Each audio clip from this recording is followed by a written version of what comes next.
안녕하세요. 루치나 산부인과 원장 김창원입니다. 오늘은 인플루엔자 바이러스로 인해 생기는 독감이 임신맥에 미치는 영향에 대해 이야기해 볼까 합니다. 독감으로 알려진 인플루엔자 바이러스는 겨울철에 고열과 두통을 동반하는 전염성이 강한 호흡기 질환입니다. 인플루엔자 바이러스는 A형, B형, C형 세 종류가 있죠. 주로 AB형이 매년 또는 몇 년마다 조금씩 변하여 사람에게 유행하는데요. 매년 인구의 10에서 20% 정도가 독감에 걸려 사망하거나 호흡기 질병으로 고생을 하게 됩니다.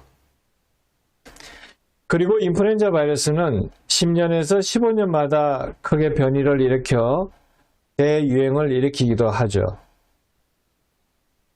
이 대유행은 주로 A형에서만 생기며 스페인 독감, 홍콩 독감, 아시아 독감 등이 대표적인 예입니다. 독감은 겨울철 감기와 유사한 증상을 나타내는데요. 고열, 두통, 오한, 근육통 또는 피로감과 같은 전신 증상과 함께 기침, 인후통을 갑자기 동반하는 급성열성 호흡기 질환입니다. 감기와 증상이 유사하여 감별이 힘들지만 감기와는 달리 38도에서 41도의 고열이 시작된 시점을 정확하게 기억할 수 있다면 독감일 가능성이 높아 진단을 받으셔야 합니다. 대개 독감에 걸리면 잠복기는 하루에서 4일 정도이지만 평균 이틀입니다. 독감에 걸리면 초기 2-3일은 두통, 고열, 근육통, 피로감 등 심한 몸살 기운으로 일상생활이 힘들게 되죠. 그리고 나서 이제 전신 증상이 호전될 때 기침이나 인후통 등 호흡기 증상이 나타나 기침이 일주일 이상 또는 수개월 동안 지속되기도 합니다. 그럼 겨울철에 흔히 발병하는 감기와 독감은 어떤 차이가 있는지 설명을 드리자면 독감은 인플루엔자 바이러스가 원인이고 감기는 라이노 바이러스 등 약 20여 종의 감기 바이러스에 의해 생기는데요. 독감은 39도 이상의 고열이 동반되고 두통 및 심한 몸살을 앓는 데 비해 감기는 고열과 몸살 등 심한 증상은 드뭅니다. 또한 인플루엔자 바이러스 독감은 고열이 나타난 시점을 정확하게 기억하지만 감기는 그렇지 않죠. 독감은 폐렴이랑 합병증이 잘 생기고 치료약이 있으며 그리고 독감이 유행하기 전에 백신으로 예방이 가능하지만 감기는 합병증이 드물고 치료약과 백신이 없는 것이 다른 점입니다. 이처럼 독감에 걸리면 합병증으로 고생하거나 위험하기 때문에 항바이러스를 사용해야 합니다. 그러기 위해서는 독감에 걸렸다는 진단을 먼저 해야 하겠죠. 그런데 인플루엔자 바이러스에 관련된 약 50%에서만 전형적인 증상이 나타나기 때문에 자칫 진단이 늦어지는 경우가 많죠. 그러므로 독감이 의심되면 아래와 같은 방법을 사용하여 진단을 하게 됩니다. 첫째로 신속 항원 검사법이 있는데요. 검사 방법은 모관의 인후에서 분비물을 채취한 인후 도말 검체를 이용하여 10분에서 15분 내에 확인하는 편리하고 간단한 검사입니다. 이 검사법은 진단은 신속하게 이루어지지만 예민도가 60에서 80%로 위험성이 있을 수 있죠. 따라서 음성이라도 독감이 의심된다면 확진 검사를 해야 하며 확진 검사에서 양성으로 나올 수도 있습니다. 다음으로 확진검사법으로 바이러스 배양 또는 유전자 정폭 검사를 하게 됩니다. 이 검사를 위해서는 후두 도말법, 비인도 세척물 또는 객담으로 검사하게 되죠.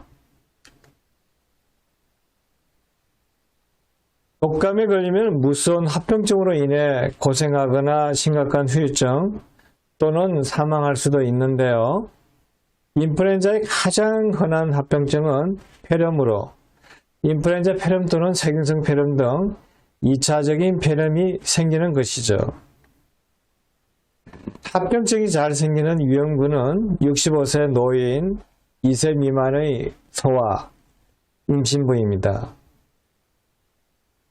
하지만 합병증으로 인해 사망자의 90% 이상이 65세 노인에서 발생하는데요.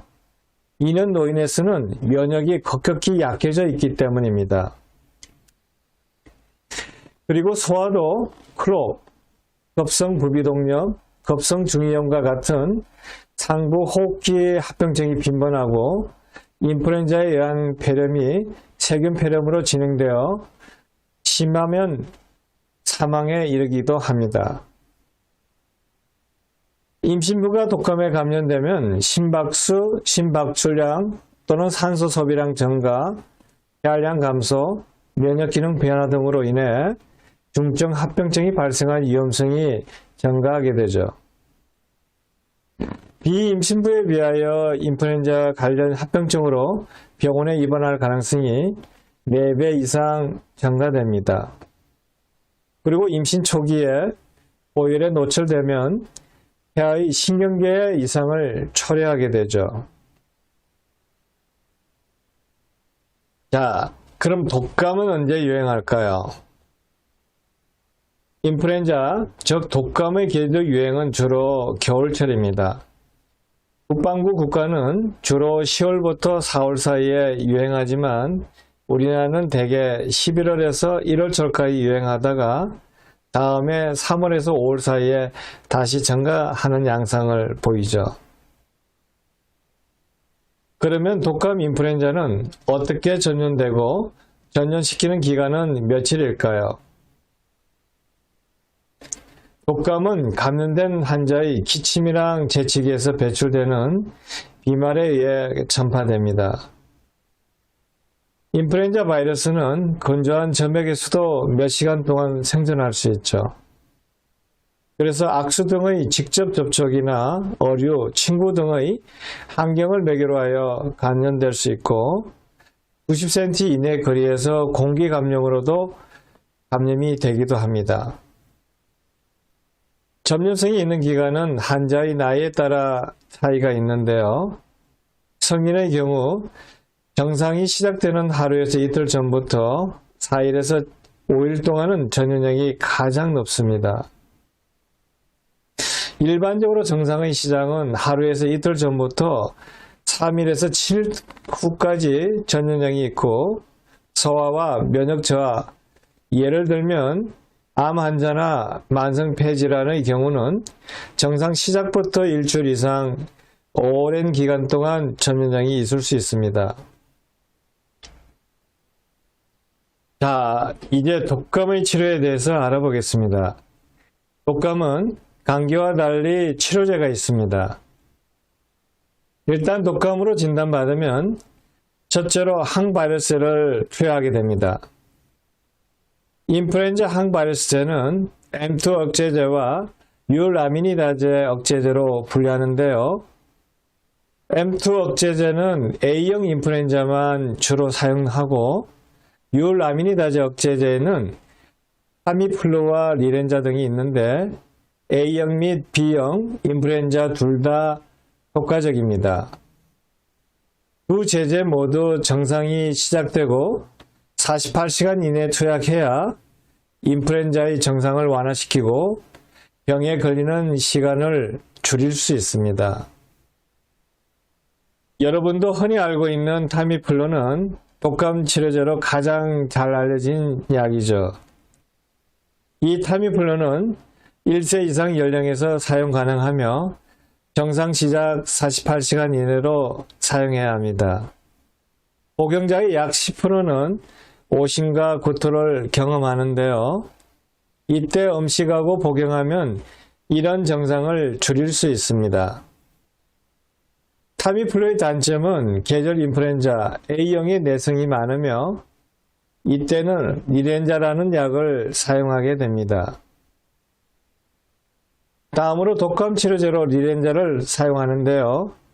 리렌자는 주로 타미플루의 내성이 있는 계절 인플루엔자 A형에 사용하는 흡입제제 독감 치료제이죠. 이 약은 7세 이상 연령층에게 정상 시작 48시간 이내로 사용해야 합니다. 그리고 7세 미만은 사용할 수 없으며 천식 및 만성 폐쇄성 폐질환 환자에서 기관지 수축을 유발하기 때문에 사용하지 말아야 합니다. 독감에 걸렸다면 감기와 비슷한 여러 불편한 증상이 오게 되는데요. 따라서 증상에 대한 치료는 감기 치료와 유사합니다.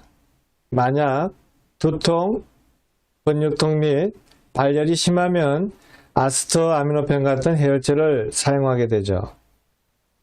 기침은 일반적으로 자연 호전되어 치료제로 사용하지 않아도 되지만 기침이 심하면 코데인 등 기침 억제제를 사용할 수 있습니다. 그리고 무엇보다 절대 안전과 다량의 수분 섭취를 해야 합니다. 그런데 독감에 걸려 인플루엔자 폐렴에서 세균성 폐렴으로 진행된 경우는 항생제를 사용해야 합니다. 마지막으로 독감 예방접종에 대해 알아볼까 합니다. 독감은 인플루엔자 바이러스에 의해 생기는 감염병으로 미리 예방하는 것이 최선의 방법입니다. 따라서 독감 예방접종을 하여 독감을 예방하는 것이 바람직하겠죠. 독감 예방접종을 하면 2주가 지나야 항체가 만들어지고 항체는 약 5개월에서 6개월 정도 지속되는데요. 우리나라 독감 유행 시기가 11월에서 4월까지이므로 적어도 10월 중순까지는 접종하시는 것을 권장합니다. 끝으로 임신부에게서 가장 많이 궁금해하여 질문하는 독감에 대한 내용은 임신부는 독감 예방접종을 꼭 해야 하나요? 라는 질문과 임신 초기에 독감에 걸리면 독감 치료제인 타미플루는 태아에게 해가 없나요? 라는 질문입니다. 우선 첫 번째 질문에 대한 대답은 예입니다. 임신부는 인플루엔자 합병증이 발생하는 고위험군으로 반드시 예방접종을 하셔야 합니다. 임신부가 독감에 감염되면 중증 합병증이 발생한 위험성이 증가하며 비임신부에 비하여 합병증으로 병원에 입원할 가능성이 4배 이상 증가하죠. 그리고 독감 예방접종은 해악의 부작용이 없으며 임신 주소와 상관없이 접종하실 수 있습니다. 또한 생후 6개월 미만의 아기는 독감 예방접종을 할 수 없기 때문에 임신부가 독감 예방접종을 하면 태아에게도 면역력이 생기므로 임신부는 반드시 독감 예방접종을 해야 합니다. 다음 질문에 대한 대답은 태아에게 지장이 없고 타미플루를 사용해야 합니다. 왜냐하면 임신부가 독감에 걸리게 되면 고열로 태아의 신경계 결손이랑 병을 일으키게 되고 유산, 조산, 사산, 조기진통, 저체중아 출산 등의 위험이 커집니다. 따라서 임신 초기라도 독감에 걸리면 반드시 항바이러스제인 타미플루를 사용해야 합니다. 결론적으로 독감은 태아나 임신부에게 고열과 폐렴 등의 합병증을 일으키는 등 나쁜 영향을 주는 대표적인 호흡기 감염병입니다. 이를 예방하기 위해서는 유행하기 최소 2주 전인 10월 중순경 예방접종을 하여 걸리지 않는 것이 최선의 방법입니다. 하지만 부득이하게 독감에 걸렸다면 48시간 이내에 진단을 받아 타미플루 등의 항바이러스를 사용해야 하고요. 또한 충분한 휴식과 정상에 따른 효과적인 치료를 하여 건강하고 행복한 임신이 되길 바라면서 이만 강의를 마칠까 합니다. 오늘도 시청해 주신 여러분 감사합니다.